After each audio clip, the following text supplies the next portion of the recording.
Hi, this is Graphically Alex coming at you with all things fat related. If that's something that interests you, please subscribe. I'd love to have you.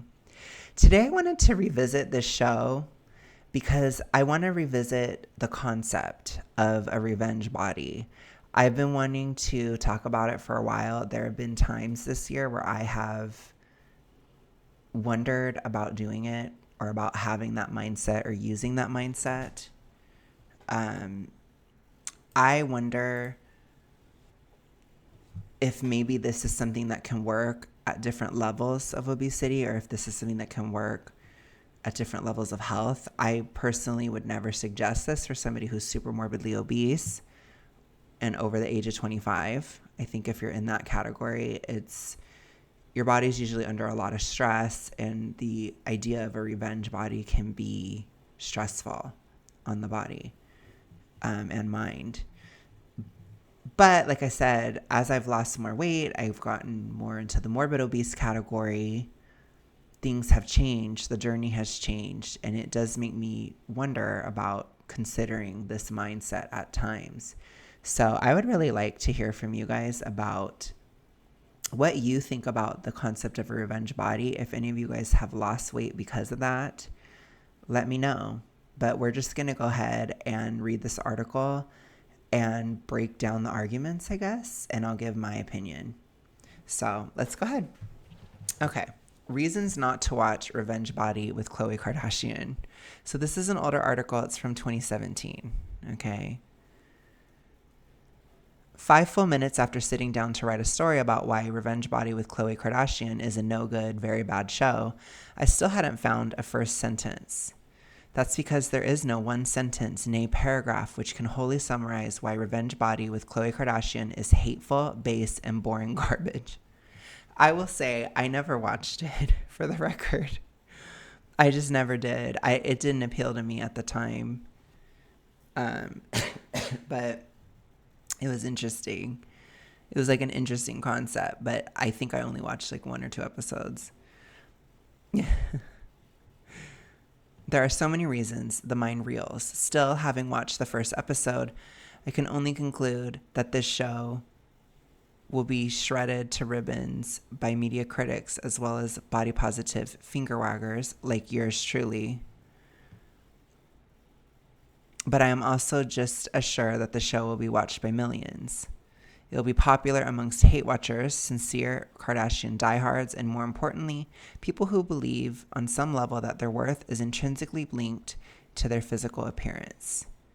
And let's be real, that last group is basically all of us. That's why it's worth sitting down and pointing out precisely what is wrong with Revenge Body with Khloe Kardashian and why you absolutely should not watch it. So strap in, people.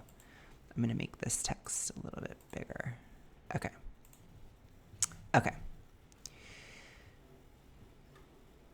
1, you've already seen it. Hey, remember The Biggest Loser and extreme weight loss? And My Diet is Better Than Yours and The Swan and Shedding for the Wedding and Dance Your Ass Off and Celebrity Fit Club and Thintervention with Jackie Warner? This show is all of those shows. Here's how it goes. Not so thin person volunteers to be transformed, goes on extreme diet, works out like crazy, loses a certain amount of weight, and then everything in their life is all better forever. Of course, in case you missed the dozens of news items and features written on this topic, it doesn't actually work this way. Cast members on these shows have revealed that the reality behind these reality shows is both more extreme and less fun to watch than what you see on camera. One woman spent entire days walking on a treadmill. Try making good television out of that. Yeah, I think that it's difficult to lose weight in media. I would say even to lose weight on YouTube the way that I am, it is difficult because there are times where you feel pressure to lose a certain amount of weight, or you have like that feeling of eyes watching you and this kind of stuff, and it can be very stressful. I wouldn't suggest it for the faint of heart. I'm not faint of heart, so I do it anyways, but like I said, it's tough. I think if I was a people pleaser, I don't know if I'd be able to do this because it is rough. And even for me, I have felt it. There have been times where I felt more competitive because of doing it publicly. So I don't think the reality TV show mindset is good or actually doing it on a reality TV show, I don't think is good.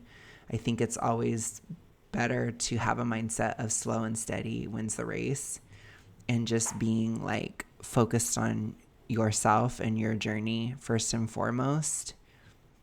Again, I think about it in terms of activism as well, and I think about it in terms of disproving fat acceptance narratives and toxic ritualistic mindsets, which is what I'm calling it because, you know. So anyways, that's why I'm doing it publicly. I have a reason. That isn't just for entertainment and for making as much money as possible, basically. So that's why I do it. So I try to keep that in mind. And if I don't lose or if I gain, I tell you guys. I tell you the whole stuff, everything.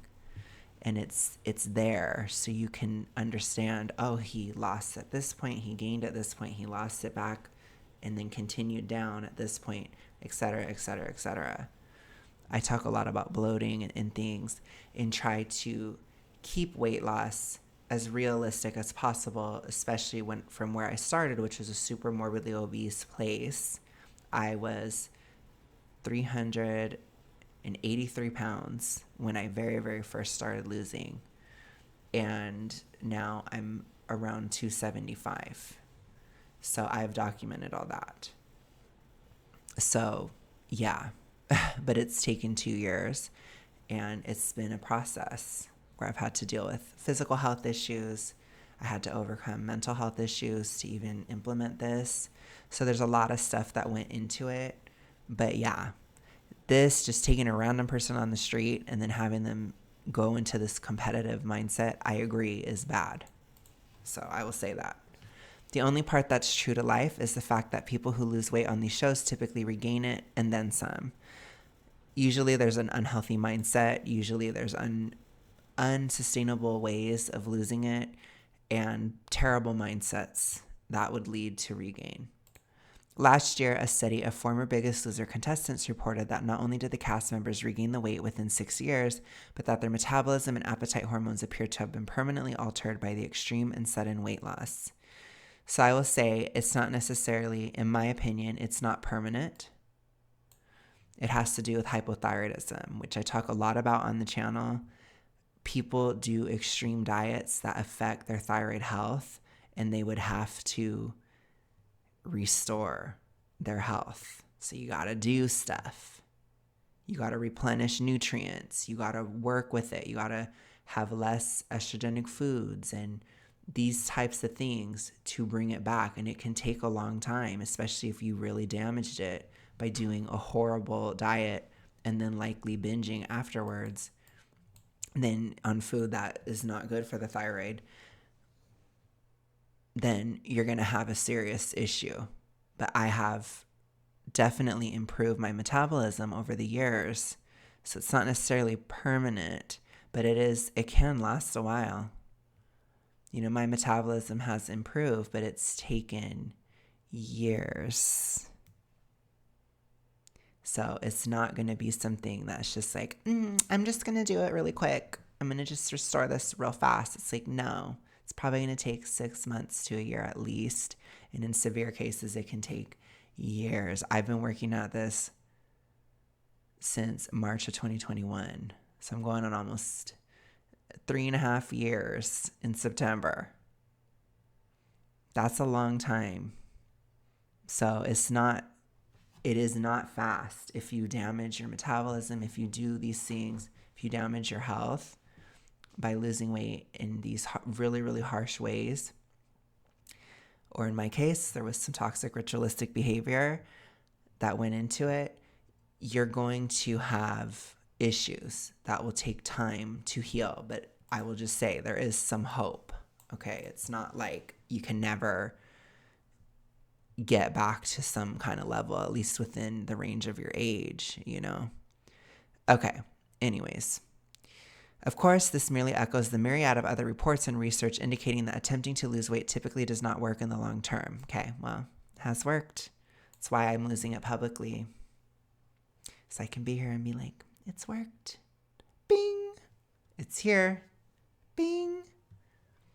But I understand why most people lose weight in private, because it is tough. For weight loss, I mean. It definitely can be effective at losing long-term hormonal, metabolic, and behavioral at causing long-term hormonal, metabolic, and behavioral changes. Not good changes, to be clear. Again, I feel like that's just not must-see TV.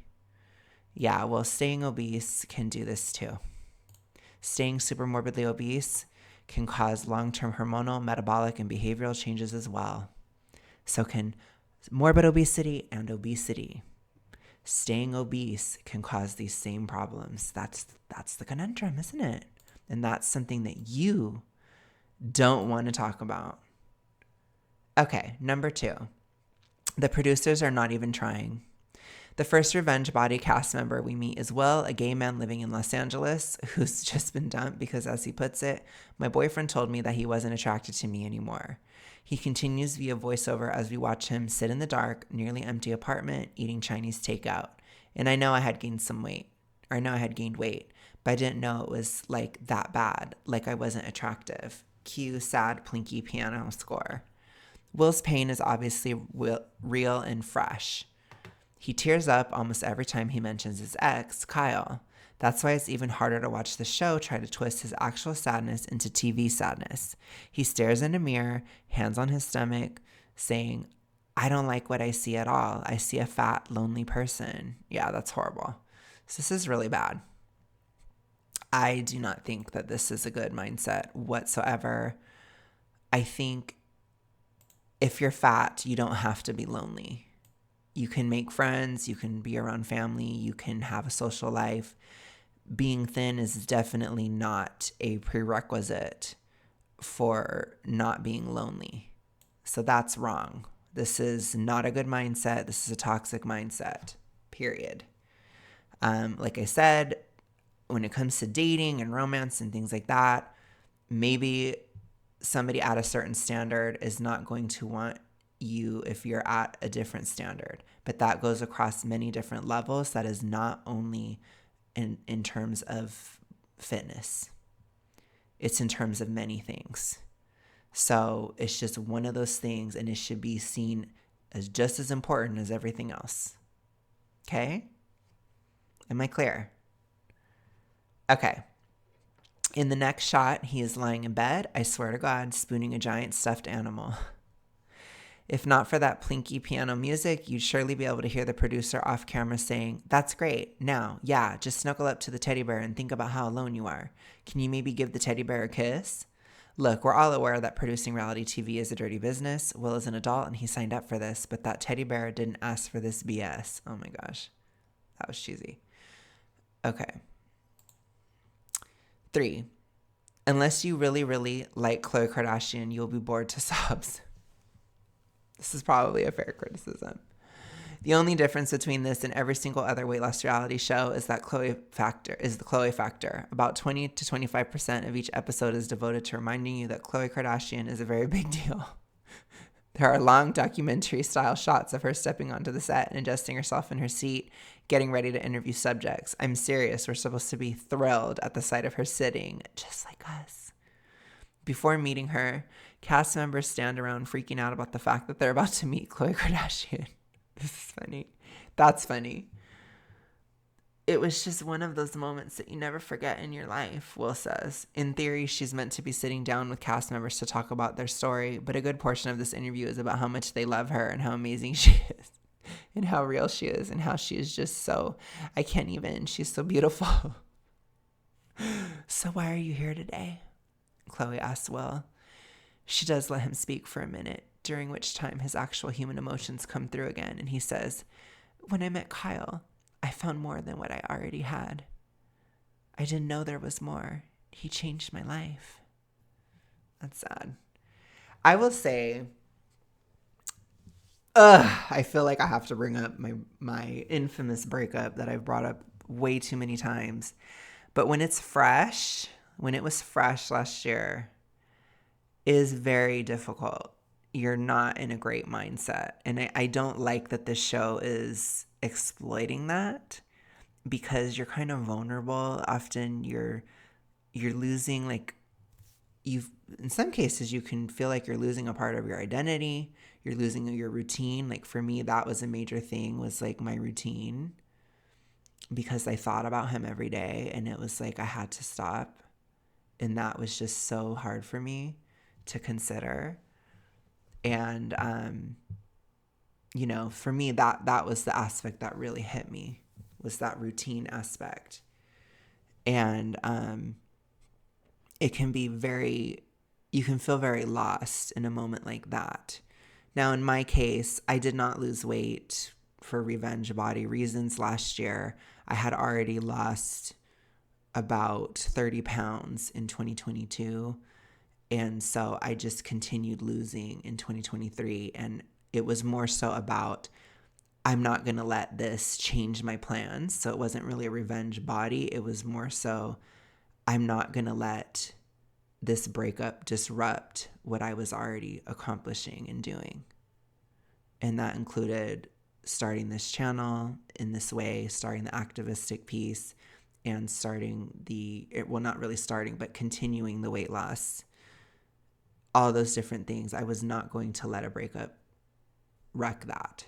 So it was not revenge, but it was, I'm not going to let this stop me, which is a little bit different. And I would greatly suggest I will not let this stop me, because no matter what you're doing, especially if you're super morbidly obese, the odds of something bad happening throughout your weight loss journey that will likely last years, you heard me right, years, you're going to have to keep going regardless of something bad happening, because bad things do happen in life. And there were so many times when I was in a bad mindset, we will say, when my mental health wasn't right, that if something bad happened, I would completely give up on everything and eat a lot, which is not good. But when this breakup occurred, that didn't happen. And it was very surprising, probably to everybody, but especially to me, because it was like a massive pattern broken.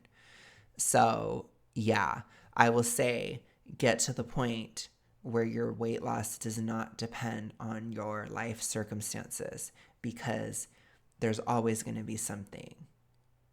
That's my advice, especially from a super morbid obese perspective, because it's going to take time and things happen, because we're living life as we're losing.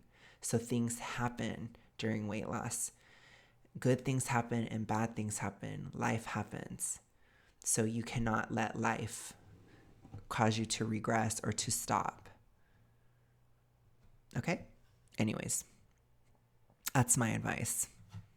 It's different. Like for me, when I would regain in the winter, it would be like hormonal reasons or physical reasons, or my appetite surging, or things like that were different seasonally. But it wasn't because something happened. It wasn't based on an emotion. You cannot base your weight loss journey on emotion. It is a horrible foundation. So trust me, do it for health reasons, do it for logical reasons, do it for spiritual reasons, do it for reasons that are not emotional, because your emotions will come and go. And often weight loss itself, it does affect your hormones as you're losing the weight, and it can make you feel sad anyways. Again, it is a side effect of Ozempic, for example, but it's more a side effect of weight loss. Okay? So let's continue.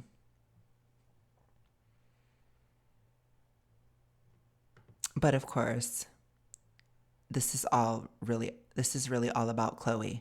I know really exactly how you feel, she replies. I know you don't think I do, but I do. Will is still crying, by the way. Okay. No one here is a role model. We know these shows are all about appearance, but they all proclaim to be about getting healthy and being self-confident. Okay, well, that's true.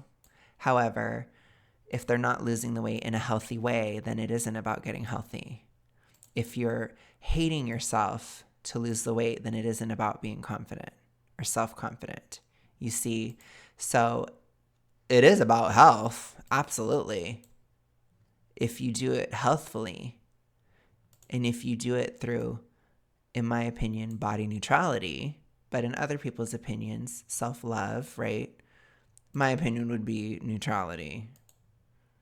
That's my stance, which, I'm not going to, if it works for you, it works for you.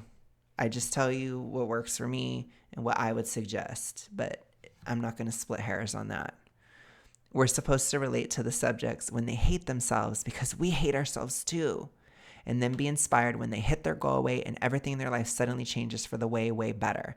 So, does everything change suddenly for the way, way better? So I've lost 100 pounds sustainably. Did everything change suddenly? No. Wrong. It is not sudden. When my health got better, I had to start focusing on other things at the same time, which most of which last year was financial, and it was horrible. It was such a sobering thing. It was awful. But I tried to be gracious and I tried to tell myself, Alex, you're healthier now. Thank God you can actually focus on this now and you can catch up and you can get your shit together because you're healthy enough to start this process. But it was daunting. It was overwhelming. I developed an identity crisis, I told you, because I was no longer as ill. So I had to work on my identity. It was not sudden. However, almost a year later, actually about a year later where I'm at now, my identity's strong. I feel really good. I know who I am again, right? Like all these things went away. My finances, it's not great, but it's not as bad. Barely. My relationships are drastically better. I had to do a lot of work with my relationships of all kinds last year. Drastic work. Had to really reflect, how am I treating people? How are people treating me? All these different things as I was getting less hypothyroid and getting healthier and seeing relationships clearer. And I had to make a lot of changes. It was not sudden, but the work was totally worth it. And I'm in a very strong place. Very strong compared to how I was. So, yeah. Especially now, I'm so much less insecure now. I'm so much less competitive with people. Or, not that I was like really thriving in the competition, but I just was such a comparer. I compare so much to people. I don't do that anymore because I'm not insecure. I don't feel like I'm in a competition with people, all these different aspects, because I got over it. Because I'm healthier. So you just have a better mindset because you're healthier. You can let go of some of these things. And I think sometimes super morbidly obese people and people who are super hypothyroid and have all these health issues, sometimes they create conflict to give themselves energy to live because you have no energy because you're sick. And so I didn't have to do that anymore. And now this year I've worked on opening up more to people and being more gracious, especially in personal relationships. In these kinds of things, and relationships are becoming much more reciprocal, satisfying, peaceful than they were. And I'm getting to the point now where I can even handle some conflict, and it's still good. Huge strides. But it was not sudden. Took months of work. You got to work on yourself because you have to get to know yourself when you're healthier. You got to. But I work on things as I go. You always work on everything. I always tell you guys, work on every aspect of yourself as you're losing the weight because it will protect you from regain. Okay, let's continue. But there are no role models here. The second cast member we meet is Stephanie, who describes herself as the Duff. Poor babe. I had to go through the Duff phase last year. I'm just kidding. I'm not going to cry about it. But I also had to, now I'm grieving. I'm not grieving the Duff, but I'm just going through the, oh my God, I'm introverted and people are talking to me more now. I'm going through that phase because I got used to the Duff. The Duff became comfortable. I became comfortable with it. I was horrified by it, but then I became comfortable in that role because it was kind of the deaf phase, in my opinion. If you're coming from a huge size, which is, the deaf phase, which if you guys know anybody who's coming from a big size, the deaf phase is the phase where you do the internal work because your external relationships are either non-existent, boring as hell, or whatever else. And if you're single, good luck. Good luck. It's tough. You're pretty invisible, especially if you're introverted too. So I would suggest doing that internal work. I don't believe extroverts can be the deaf. I think it's an introvert thing. But what I will say is, if you're losing weight and you go from huge girly pop to the deaf, use the deaf for the internal work. It's the best time strategically because I am so glad I did that internal work now that I'm getting past it and I'm having to interact with more people. Do it. Use it. Use everything in the weight loss journey. You use everything. Every single thing in the weight loss journey, you use it because you got to. Okay. What is a deaf? Khloe asks. After Stephanie concludes her presumably contractually obligated freakout over Khloe Kardashian, how amazing she is. The designated ugly fat friend, Stephanie replies. Okay, that's really fucked up, says Khloe, in what may be the only lucid moment in this entire godforsaken series. Because it is fucked up. We see Stephanie hanging out with her lithe, blonde pack of girlfriends, describing herself as ugly and thus unlikable. They take selfies and criticize her body and clothing. While getting dressed to go out, they look at her dress and say, I think it's too tight on your stomach and you really have like a shape. Stephanie totally agrees and hopefully spends the rest of the night holding a jacket in front of her stomach lest she cause offense. Yeah, that's... Oh gosh, that's pretty cringe. Very, very cringy. Look, if Stephanie wants to lose weight, okay, so back then we were still okay with it. Okay. But that's not the solution here. The solution is losing these terrible friends. Look, it depends.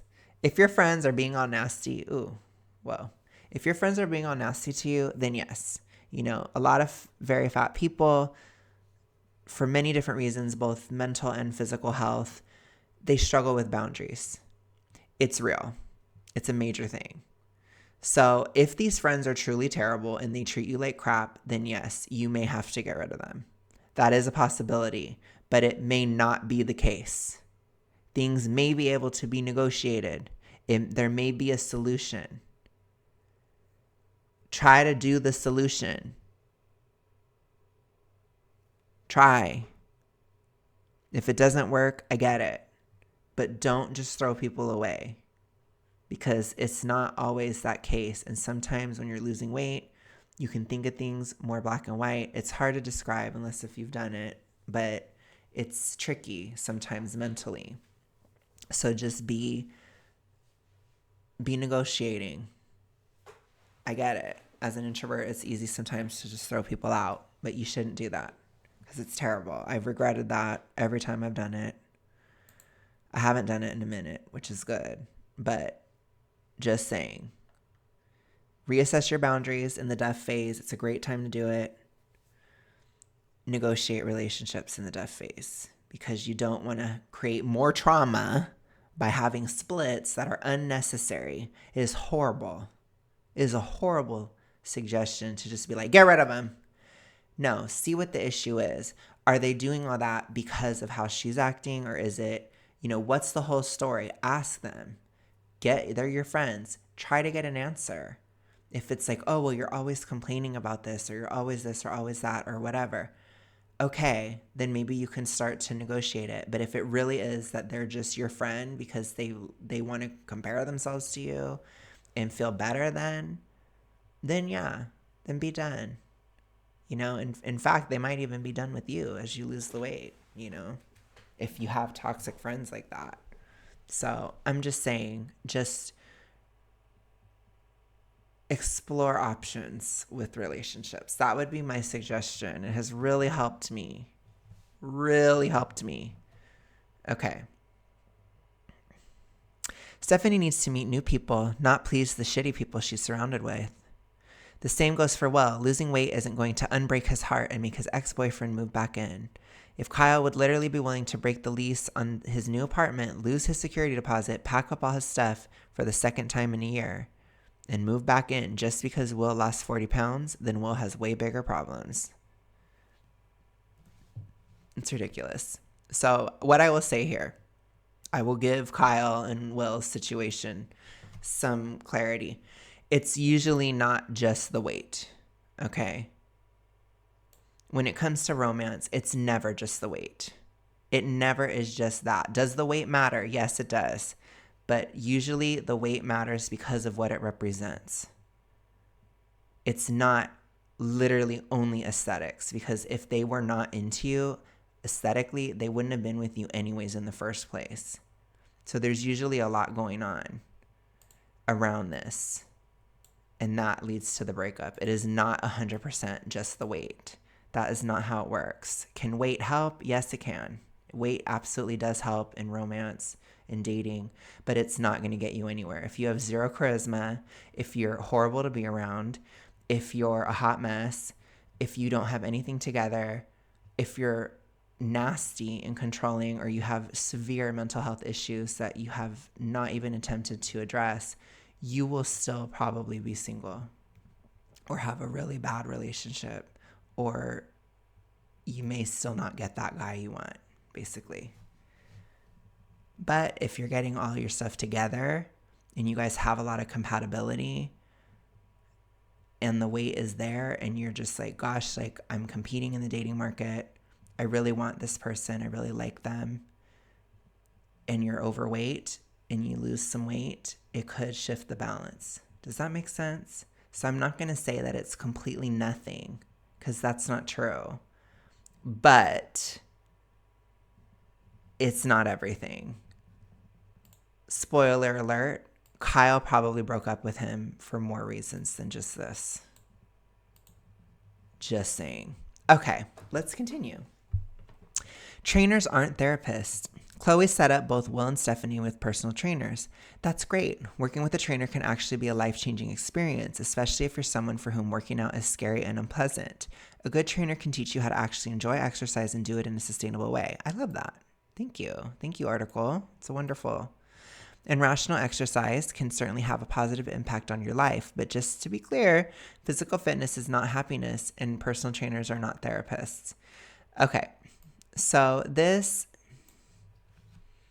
a little bit of give and take here. So what I will say is physical fitness is not going to make you completely happy. But if you're physically unfit, especially in a way that you caused, then that certainly will lead to unhappiness. Okay? That's what I will say. So it does matter. It matters a lot. Physical fitness is not everything, but it can help. It can definitely help with happiness. But it's not everything. It's not, but it can help.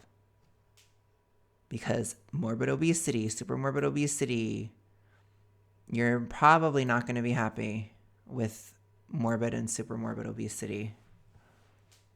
Probably not. Anyways, I know it may be confusing given that every weight loss reality show casts the trainers as demigods or father figures capable of healing all your psychic wounds by shouting, "Give me 10 more." But yeah, your trainer is not your social worker. Will gets paired with celebrity trainer Gunnar Peterson. Will wanders into his first workout session moaning about Kyle and how he drove him away with his heinous chub. Okay, I think Will needs to do more reflection on why the relationship ended. Gosh. Okay. His goal, by the way, is to go from being a bear to a muscle cub, both of which are terms used to describe body types in the gay male community.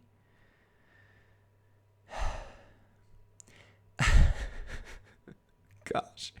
As a not male, not gay person, okay, I'm not going to get preachy over these terms and their use within the context of this show. Okay. Okay, well, then you can't say anything to me either because you're not male and not gay. So you can't criticize me for anything I say ever. Okay? Anyways, but I sure hope someone does. Oh my gosh. Losing weight, he is sure, will help get Kyle back. It's usually not just the weight. Well, I told you in the previous paragraphs. I told you already. Well, it's not enough. Or else get revenge on him for leaving. It's unclear. Will lays his sob story at Peterson's feet, and Peterson at least has the gumption to say, I don't care. But that doesn't stop Will from continuing to overshare about his breakup and all his totally valid hurt feelings.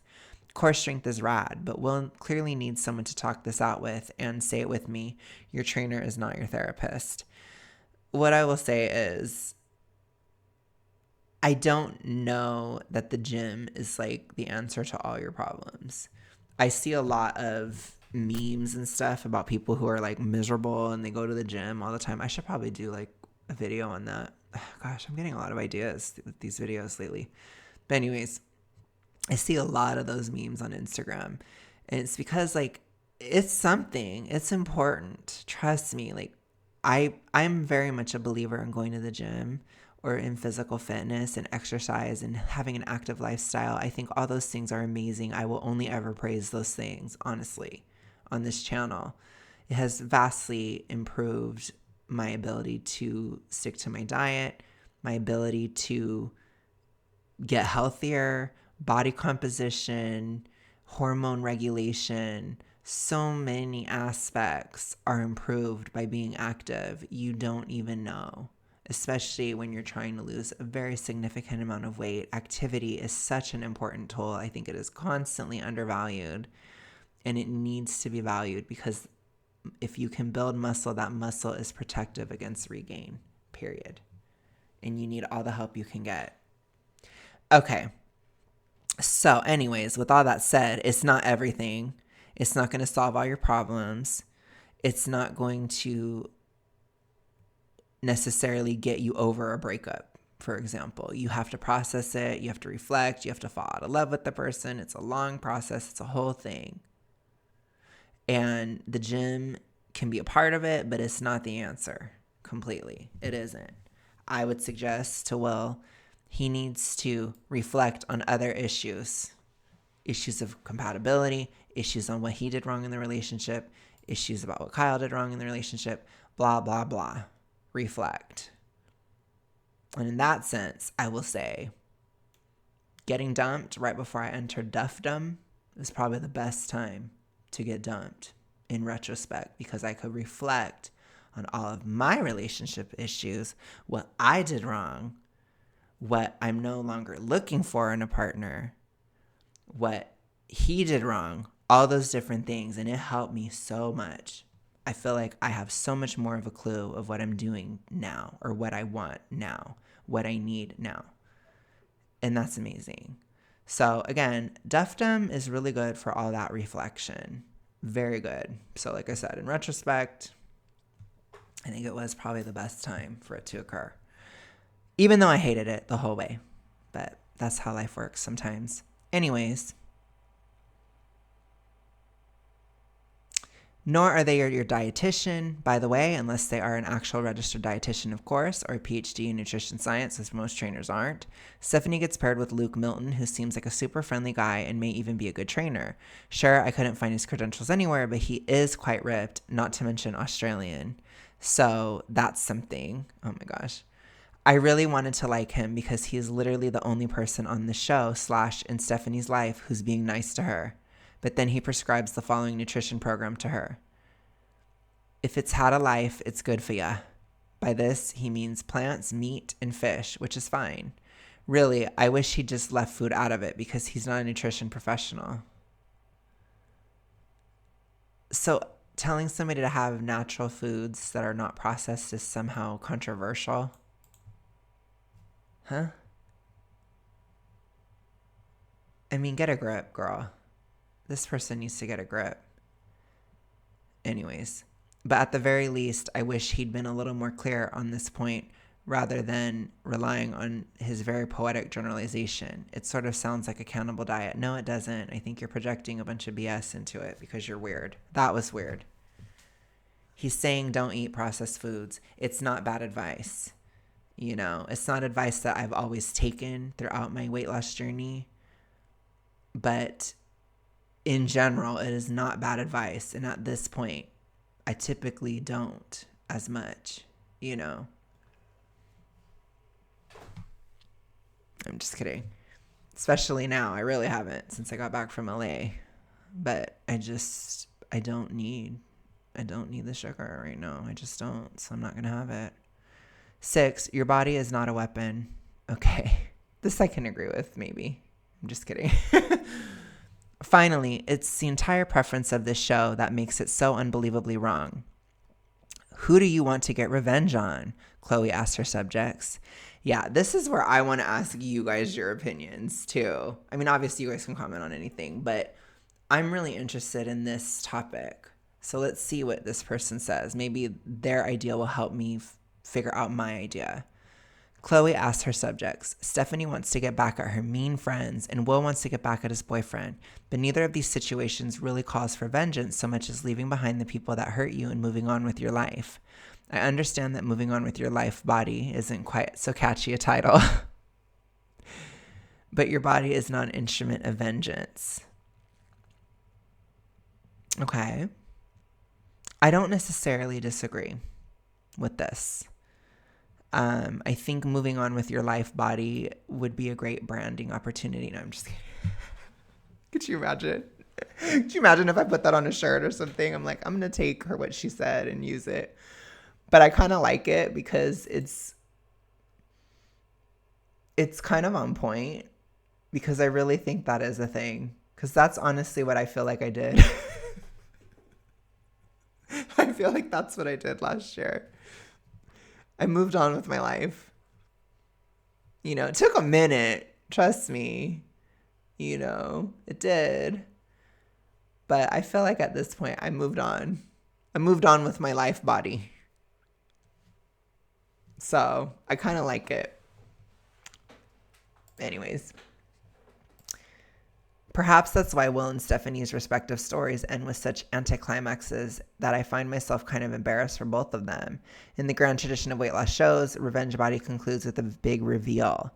Stephanie throws a pool party and shows up in a 2-piece bathing suit. There she intends to confront her meanest friend and just really get back at her by, being in a bikini.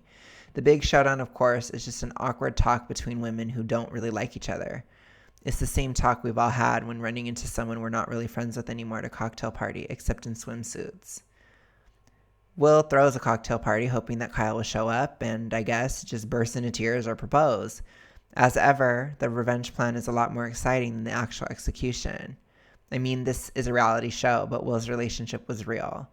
Would you actually want your recent ex-boyfriend to turn up at the fake party you just threw for him and then have the entire thing broadcast on E? I'm fairly certain that if Kyle had actually shown up, then Will would have been the one to burst into tears. I'm telling you, people, therapy. So I guess he didn't show up. This is the only redeeming quality Revenge Body has going for it, and it's entirely unintentional. This show underscores just how unlife-changing weight loss really is. I think maybe because it doesn't focus on the health aspects, because I would say for me, it has been absolutely life-changing already, and I still have a long way to go, but the conversations I have with people now are completely different. The way I feel in my body is completely different. The problems are different. I still have physical health issues. I am debating on if I'm going to do a video about my morbidly obese experience. I probably will at some point, at least for my health playlist. But I still have health issues as a morbidly obese person. They're just so much less pronounced that it's hard for me to complain about because of what I've been through when I was super morbidly obese, because it was so much worse. But it's still tough at times in the morbid category. But it's like, I always say it's with an extremeness of 50%. It's half as bad. So it is absolutely life-changing, but on a health level. It is life-changing on an accessibility level, like fitting on a plane. It was life-changing for me. It's life-changing for me to not have to fear flying in a plane because of being too fat to fit on the plane. It's life-changing. That's a life-changing moment. These are big things. So you can't say it's completely unlife-changing. It's not. But I don't think the show focuses on that. I think when the show is focusing on revenge and all these things, I think a lot of times people don't always understand. If revenge occurs, it's a dish best served cold, which I know that there's probably another way of interpreting that, but the way that I'm going to interpret it, and this is probably my feeling, is that if revenge is to occur, the best kind of revenge is revenge that happens from a place of coldness, in the sense that you're not worried about the person anymore. You're not upset about the person anymore. And they're just salty because of your success, but your success isn't about them. Your success is just about your own life. It's your moving on with your life body. That is more, in my opinion, a satisfying revenge when it occurs and the person is freaked just because you lived your life and you're happier now. I think that that's better. So I will say cold in the sense of not having hot emotions about it. Maybe I'll change it. Revenge is a dish best served lukewarm. I think that's what I want to say about it, because I wonder, there are times when I wonder, because I have gotten into arguments with people in my life, or, I've had splits and problems with people. And there is a part of me sometimes that wonders if they do feel some kind of way about my success that I've had. But at the end of the day, it was never about them. And I think that that makes it sting worse than if it was. For example, my ex, my weight loss has virtually nothing to do with my ex. But if he were to see it, especially since I'm public, I wouldn't know. We have zero communication. If it freaked him out or something, it would sting worse, because I don't ultimately care if it does, because I don't. It's not relevant. He's not in my life anymore.